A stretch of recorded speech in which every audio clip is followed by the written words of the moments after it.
Cast aluminum. Can it be welded or can't it be welded?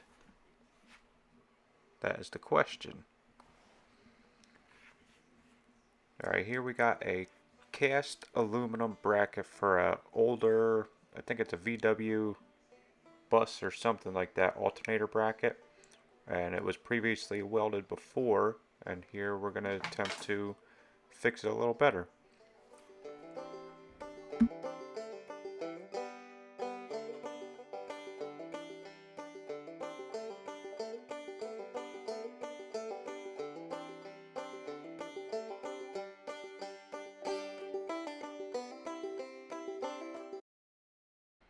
How to TIG weld cast aluminum.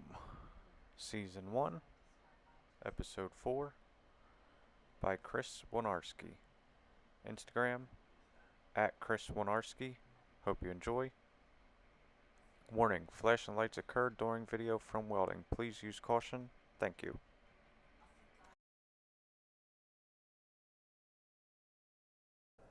Alright, usually with cast iron or cast aluminum, I like to tell the customer that it's a 50-50 chance. It may be able to be welded, it may not. You never really know until you get to welding it, pretty much.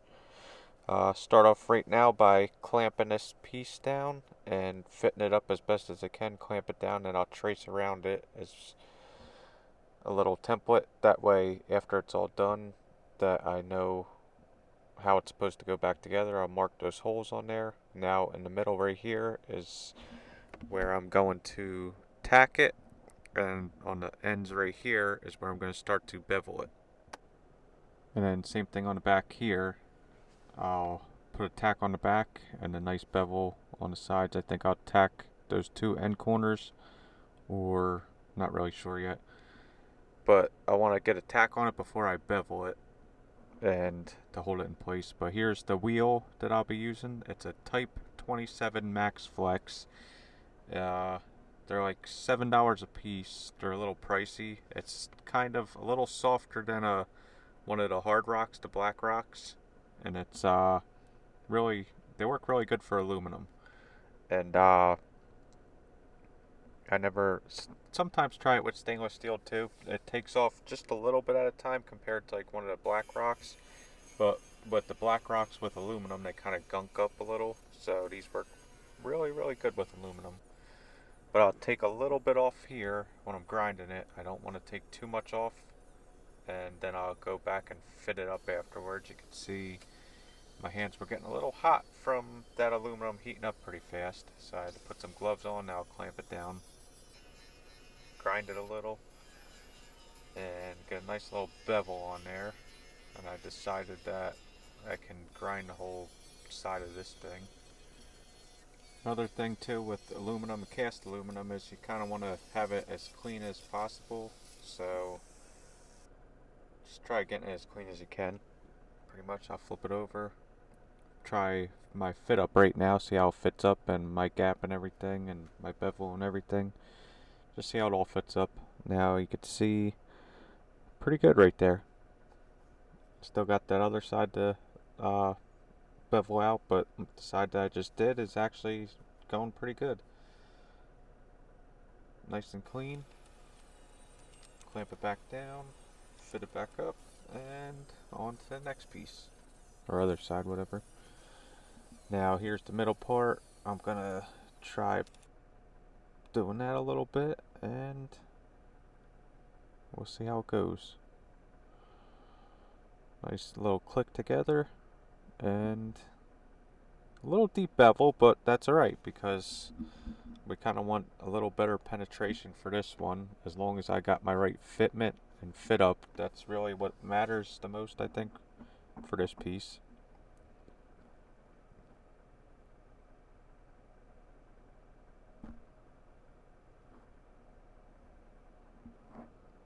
Just decide where I want to do the rest of it, and now I'll grind down this piece right here, or the old weld. I think they used, like, I don't know what they used, a spool gun or something to weld this thing, because it really looked a little cold and like a cold weld, and just didn't really get too much penetration. I don't even think they really beveled it when they welded it, but you can see a little bit.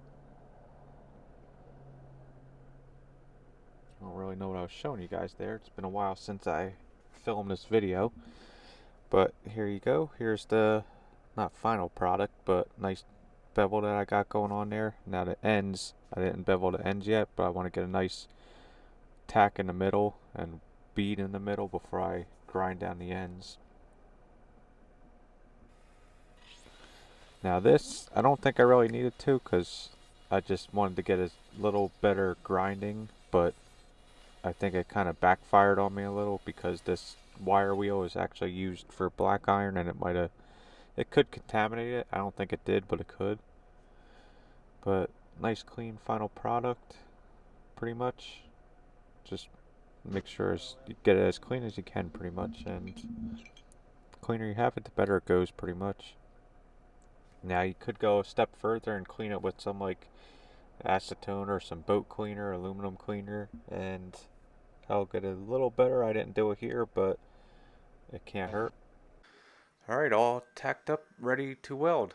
I'll be using the Everlast PowerTig 325 EXT, and this machine has presettings. So presetting 1 is my DC stuff, and then I'll switch it over to setting number 2 in the top left corner, and that's usually set to 250 amps for all my AC stuff, aluminum, normal setup. Advanced square wave, pedal, TIG pulse off, 250 amps. AC frequency is 110 hertz, and I'll probably bump it down to about 80 because with thicker stuff I like to run it a little lower. It kind of gives you a little more heat and puddles faster. Thinner stuff go a little higher if you want. AC balance, I'll go over the frequency stuff a little later. AC balance 40% EP, downslope none, end amps 10, post flow 7.5, pre-flow 0.2, start amps 40, and upslope none, and weld amps 250. Back to the AC hertz frequency. One thing I learned from Jody Collier, Welding Tips and Tricks. If you have thicker aluminum to weld, especially with a smaller 200 amp machine, it might struggle on something like this if you have your hertz like way up to like 250 or something, where if you bump that down to 80 to 60%, give or take, it should puddle it a lot faster without preheat. Preheat would be better, obviously, but without preheat, if you bump that down, it'll puddle a lot faster, and it'll just help your machine and everything to just make it run and everything a lot better. Just mess around with it if you want. And then another thing is, for thinner stuff, if you bump that frequency up for thin metal, you had to bump it up to like 250, 150, somewhere around there. Your puddle will kind of shrink a little bit and give you a little finer pinpoint accuracy for that. Just one thing I noticed. And then another thing is, if you bump the frequency up, the higher you bump it up, the finer your point on your tungsten will be. It will hold a point a lot better, whereas if you bump it down to like 60-80%, your tungsten will ball a lot faster. And just one thing I noticed. Alright, setting everything up and switching everything out, getting ready to weld. Right now on there is the FUPA 12 cup with a gas lens and a 3/32 2% lanthanated tungsten. I use that for stainless steel, and steel I'd use the same thing and just switch the cup out usually to a number 8 cup. And then now for aluminum, I usually like to run a standard collet and collet body. 1/8 inch or thicker, I like to run a 1/8 inch tungsten. So yeah, standard collet body, and that's a number 6 cup on there. I like to run the number 6 cup with 1/8 inch tungsten just because it lets a little more airflow through there, I guess. And I sharpen my tungstens to a point like that and just let it ball itself. Now, one reason I don't like to use the gas lens on aluminum pretty much is because I feel like you get more life out of the standard collet and collet body, as if you, especially with cast aluminum and stuff, it might pop and stuff and get all over the screen. But if you dip your tungsten too, it gets on the screen and it just doesn't weld as good after that. Kind of contaminates it a little. But that's that. Here, just clamping everything up, fitting it up, and getting it ready. Alright, I'm just clamping it and fitting it, but you could kind of see how it clicks in a second. I'll unclamp it and clamp it back, but it kind of just fits in right there like that. That's why I didn't uh, get rid of those two tacks and welds on the ends, just because it fit up, and I wanted to make sure it was perfectly lined before I ground it all down and welded it. But in the middle, I'll put some tacks and weld on there, and then I'll try getting some on the side probably or something, but at least in the middle, hold it in place and flip it over maybe.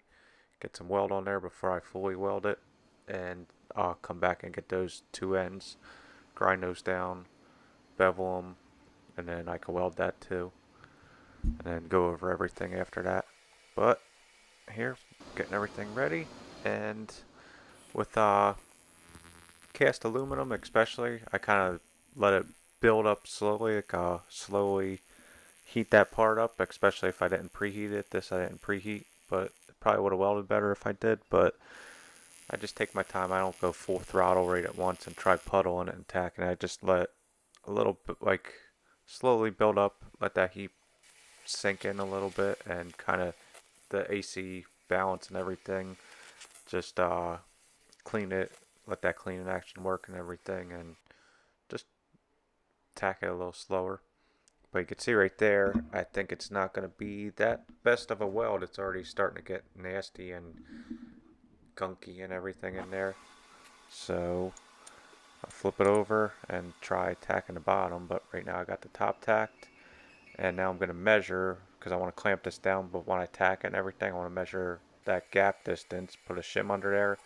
That way I can clamp it down and secure it all pretty good and hold it in place and everything. I just used whatever I had. Some, what do you call it? Square tubing and some shim parts I had. Wire brushed it a little. Now, same thing. Get those tacks going. Put a little bit of heat at a time in there, not like fully bursting that pedal and trying to puddle it right away, even though it should be heated up pretty good right now. Now, it looks like the back is actually welding a lot better than the front, but I got some nice tacks going, nice bevel on that back, and there we go.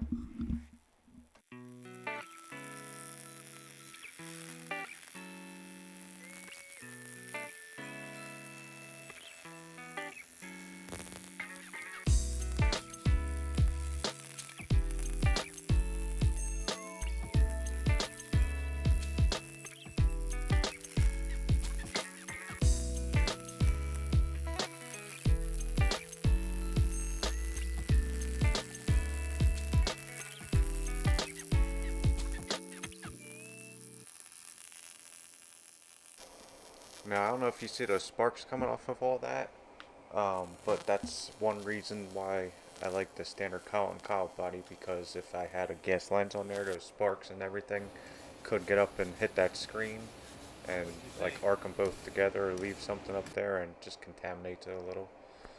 Alright, finished with all this, and let's see how it is. It's not the best, but I mean, obviously it'll hold for what it is, but you see all that, those pops and holes in there?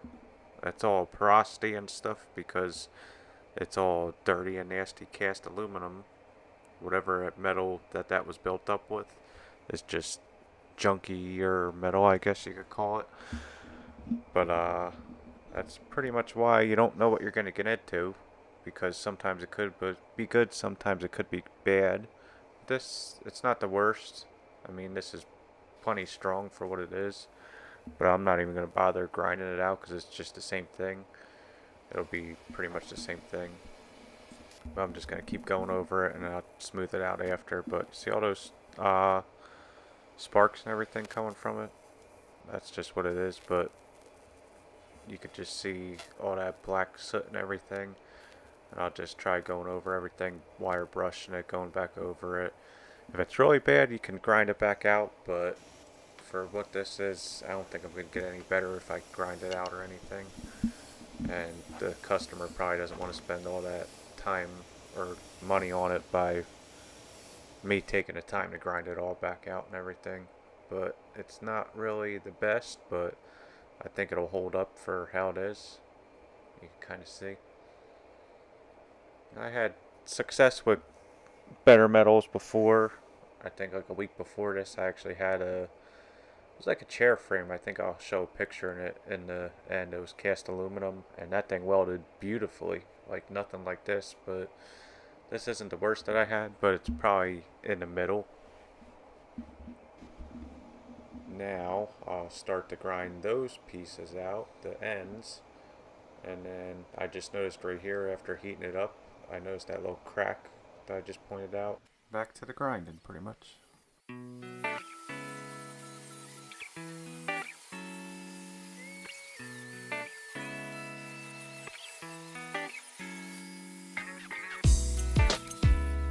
Alright, I got it the best I can with that grinding wheel. Now you can see that little end or corner right there where I can't fit in with the grinder wheel, so I'm going to use something a little more pinpointed to get in at it.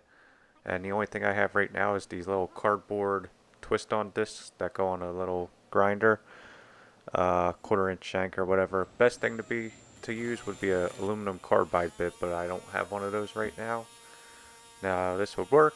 It is actually working, but the only problem with this is it kind of falls apart fast and it just leaves a bunch of dust everywhere, and it doesn't work as fast. But it's working and it's getting in there, just taking a little more time and making a pretty big mess, as you could see.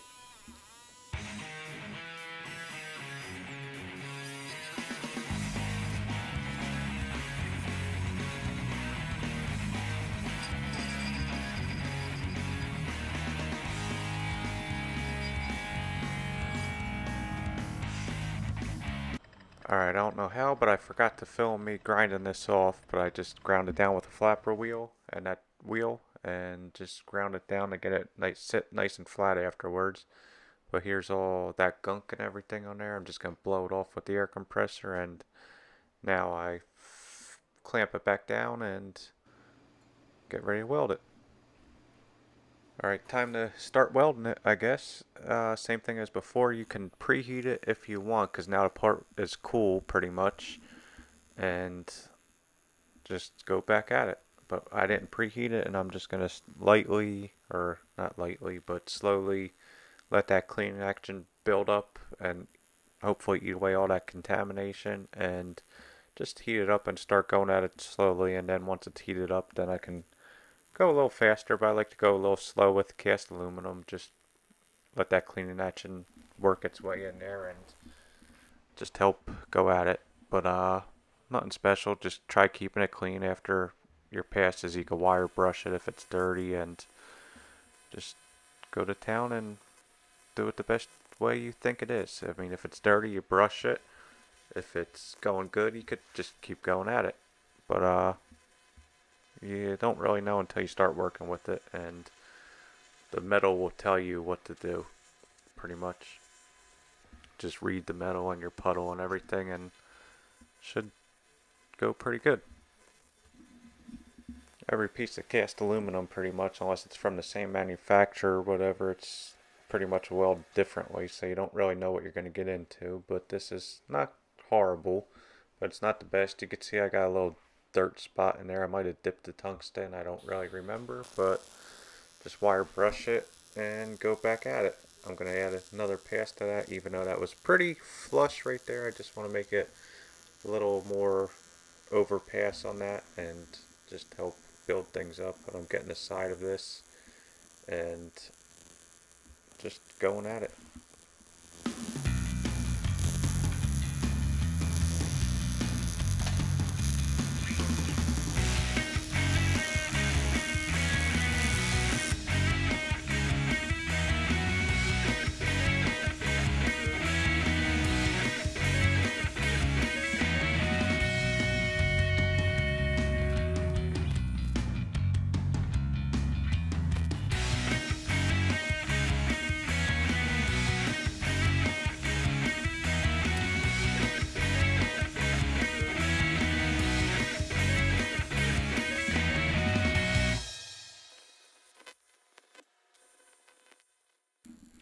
Alright, about done, I think. Finishing it up right now, but you can see right here I run into a little problem with the arc starts after I let go.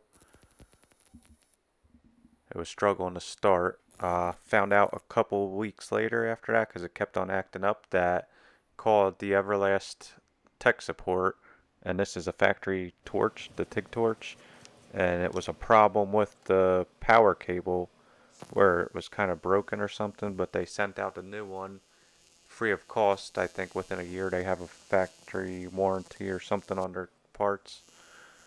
So they were pretty good and sent out a new one. I think I dipped the tungsten right there, but I'm finishing it up, and I think that's about it.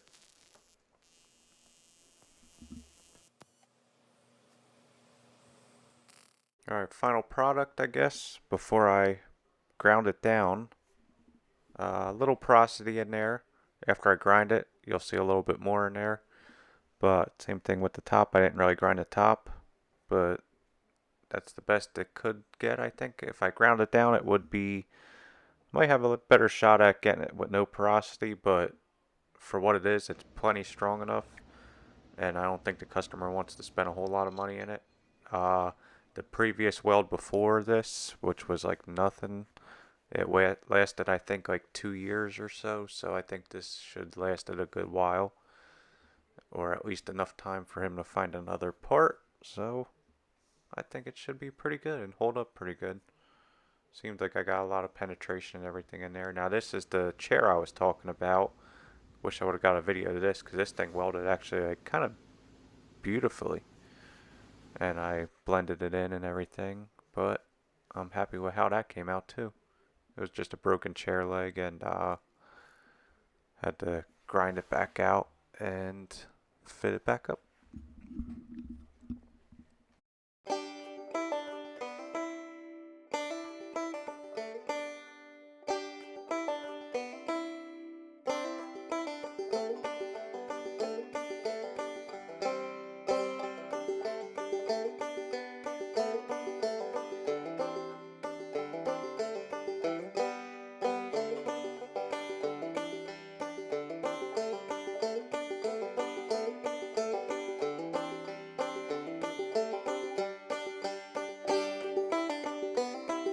Thank you for taking the time to watch.